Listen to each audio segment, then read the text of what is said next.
बार हम इसको जो प्रदेश में मॉनसून्स का जो अभी सीज़न चला हुआ है इसको हम रेगुलरली मॉनिटर कर रहे हैं और डे टू डे अपडेट्स इसके हम जो है वो लेने का पूरा प्रयास कर रहे हैं। आज की बात अगर हम करें तो करीबन 138 सड़कें प्रदेश के अंदर बंद है, जिन्हें जो है अगले 2 दिन में 62 सड़कें और उसके बाद 26 सड़कें और फिर 50 सड़कें जो है वो हमारे इस क्षेत्र के अंदर प्रदेश में खोल दी जाएगी। और करीबन करीबन जो है 535 मशीनरी हमारी इस के लिए पूरे प्रदेश के अंदर डिप्लॉयड है, जिसमें हमारे प्रयास है कि कोई भी हमारे बागवानों के किसानों के इलाकों में ख़ास करके कोई भी दिक्कत ना आए और जो हमारे बागवानों का माल है वो समय पर मंडी पे पहुंचे, क्योंकि सेब सीज़न भी अब शुरू हो गया है। जो पहला चरण है उसका वो शुरू हो गया है। तो ये हमारा पूरा प्रयास है कि इस दृष्टि से सारे कार्यों को पूरा करवाया जा सके। मैंने पहले भी कहा था कि जो हमारा एनुअल मेंटेनेंस प्लान है AMP, उसके तहत जो हमारे टारगेट्स है उसमें हम थोड़े पीछे चले हुए हैं। मैं इस बात को सार्वजनिक रूप से भी स्वीकारता हूँ, क्योंकि जो हमारे टारगेट्स हमने इस साल के लिए करीबन हर विधानसभा क्षेत्र और हर डिवीज़न के लिए करीबन 35 से 40 किलोमीटर का टारगेट होता है। मगर पीछे क्योंकि जो युद्ध हुआ, अंतर्राष्ट्रीय युद्ध हुआ, उसकी वजह से जो कच्चे तेल की कीमतें बढ़ गई, उसकी वजह से जो हमारा तारकोल का बिटुमेन के रेट्स बढ़ गए। जो अवॉर्डेड काम थे उसमें भी कॉन्ट्रैक्टर्स ने उनको करने से मना कर दिया। अब मैंने पहले भी इसको ऑन रिकॉर्ड कहा है कि हमने इसकी एस्कुलेशन को मान लिया है। जो इसमें एडिशनल बर्डन होगा बिटुमेन कॉस्ट का, उसको सरकार बेयर करेगी। उसकी सैद्धांतिक मंजूरी हमने मुख्यमंत्री जी से प्राप्त कर ली है। मगर क्योंकि अभी मानसून का हमारा समय था और मानसून्स के बाद हमने टारगेट फिक्स किए हैं कि हर विधानसभा क्षेत्र में 30 से 35 किलोमीटर जो है AMP हम करेंगे। मगर ये ज़रूर है कि जो काम मार्च अप्रैल के महीने में होना था वो डिले होकर जो है वो आपके अब सितंबर और अक्टूबर के महीने में मानसून्स के बाद होगा। तो इसमें कुछ कारण थे, अंतर्राष्ट्रीय कारण थे, जिसमें हम अभी उसमें बहुत कुछ ज़्यादा नहीं कर सकते थे। मगर उसकी जो एस्केलेशन है कॉस्ट की, उसको हमने इन प्रिंसिपल अग्री कर लिया है। तो उसको हम पूरे मजबूती से आने वाले समय में पूरा करने का प्रयास करेंगे। और मैंने पहले भी कहा कि हमारे जो मुख्य मार्ग है हिमाचल प्रदेश के अंदर, उसमें से जो 2 NH है, एक आपका जो पठानकोट से चंबा जाता है, उसका रखरखाव पहले हमारा जो NH विंग है हिमाचल प्रदेश का, उसके माध्यम से करवाया जाता था। अभी हाल ही में जो केंद्र सरकार ने अधिसूचना जारी करी है, अब आपका चंबा भरमौर के बाद नीचे पठानकोट तक इस सड़क को NHAI के अधीन कर दिया गया है।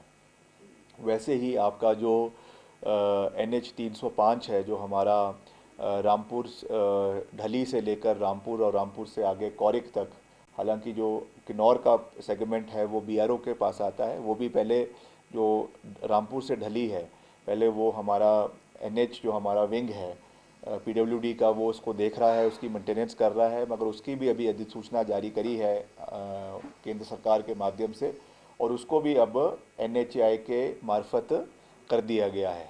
मगर उसमें हमें 4 लेनिंग की जो है वो अनुमति प्राप्त हो गई है। ये हिमाचल प्रदेश के लिए बहुत और ख़ास करके हमारे ज़िला शिमला के लिए बहुत ही महत्वपूर्ण सड़क है, जो हमारे कुमारसैन, ठियोग और रामपुर और आगे किन्नौर और आनी के क्षेत्र को जोड़ती है। तो इसका 4 लेनिंग का प्रोसेस शुरू हो रहा है। इसमें हमारा पूरा प्रयास है कि हमारा मैक्सिमम टनल्स का निर्माण हो। इस चीज़ के लिए मैंने अभी कुछ ही दिन पहले NHAI के अधिकारियों के साथ भी बैठक करी है और उनको भी हमने इसमें सख्त निर्देश दिए हैं कि मैक्सिमम हम इसमें टनल्स का निर्माण करवाएंगे, ताकि कम से कम इसमें नुकसान हमारे बागवानों का, वहाँ के लोगों का हो। क्योंकि हम इस चीज़ को पहले ही भुगत चुके हैं, जो चीज़ें हमारी कुल्लू में हुई, मनाली में हुई, जिस तरीके से पंडोह में पूरे का पूरा NH नीचे आ गया। तो हम नहीं चाहते कि ये चीज़ें हमारे शिमला ज़िला के अंदर भी हो। इसलिए 4 लेन होगा, मगर उसको हम पैरेलली एक टनल के माध्यम से होगा और एक जो हमारा एग्जिस्टिंग रोड है, और बीच में उनको जोड़ने की प्रक्रियाएं जगह जगह पे जहाँ हमारे मुख्य सेंटर्स है, हमारे छोटे कस्बे हैं, वहाँ पे उनको इंटरकनेक्टिविटी दोनों सड़कों को दी जाएगी, ताकि जिसने भी उसमें 2 वे या 4 वे करना है उनको उसमें आसानी हो और टूरिज़्म की वृद्धि भी उस क्षेत्र के अंदर आने वाले समय में एंटिसिपेटेड है, तो उसको भी उसका बल मिलेगा, तो ये भी हमारे लिए बहुत महत्वपूर्ण है। इसके अलावा हमारे PMJSY के कार्य पूरे प्रदेश में चले हुए हैं। आप जानते हैं कि करीबन 2300 करोड़ रुपए अभी हमको हाल ही में मिले हैं। आज ही मैंने उसकी रिव्यू बैठक करी है और उसमें हमारे सारे काम जो है वो 235 वर्क्स है टोटल, 294 वर्क्स है जो सारे के सारे अवार्ड हो चुके हैं। उसमें से कुछ हमारे मसले हैं जो हमारे हाई कोर्ट में कॉन्ट्रैक्टर्स गए हुए हैं और माननीय सुप्रीम कोर्ट में गए हुए हैं, क्योंकि हमने उसमें एक कंडीशन लगाई है। आप जानते हैं, काफ़ी बहुचर्चित भी है।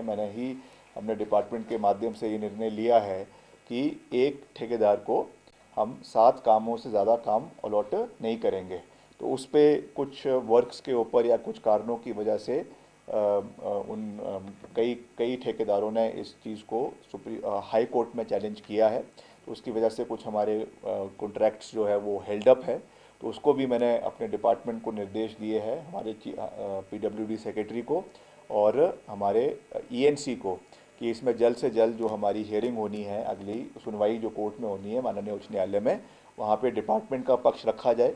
हम किसी व्यक्तिगत रूप से किसी ठेकेदार के खिलाफ नहीं है, मगर ये कंडीशन हमने इसलिए लगाई है क्योंकि बहुत जगहों पे देखा जाता है कि 10-15 काम ठेकेदार ले लेते हैं और बाद में उनको सब लेटिंग करते हैं, काम समय पे पूरा नहीं होता है, इसलिए ये कंडीशन लगाई गई है। तो इस विषय को हम पूरी मजबूती से डिफेंड करेंगे ऑनरेबल हाई कोर्ट के समक्ष जब इसकी अगली हियरिंग होगी, और उसको हम कोशिश करेंगे कि वहाँ से जो इसमें इंटरिम स्टे है उसको विकेट किया जाए, ताकि ये अधिकतर काम जो हमारे 17 काम इसकी वजह से जो फंसे पड़े हैं, ये हमारे शिमला जिला के रोडू विधानसभा क्षेत्र और जुब्बल कोटखाई विधानसभा क्षेत्र के हैं, और कुछ हमारे मसले जो है वो डलहौजी के हैं। करीबन पाँच मसले वहाँ के भी हैं जो ऑनरेबल सुप्रीम कोर्ट में पेंडिंग है, उसमें भी कुछ लिटिगेशन है। बाकी सारे हमारे 294 वर्क्स जो है वो अवार्ड हो चुके हैं। ये 17-5 ये काम है जो ऑनरेबल सुप्रीम कोर्ट और हाई कोर्ट के विचाराधीन है, उसकी वजह से इसके काम शुरू नहीं हो पाए हैं। तो उसमें भी हम पूरा प्रयास कर रहे हैं कि जल्द से जल्द इसमें हमारी जो सुनवाई है वो कोर्ट्स में हो, ताकि वहाँ से जो इनको इंटरिम रिलीफ मिला है कॉन्ट्रैक्टर्स को, उस पर सरकार की पक्ष को भी सुना जाए और उसमें निर्णायक निर्णय जल्द हो, ताकि इन कामों को हम समय पे पूरा कर सकें, समय पे शुरू करें और पूरा करें। ये हमारी प्राथमिकता जो है वो चंबा जिला के लिए भी है और शिमला जिला के लिए भी है। इसके अलावा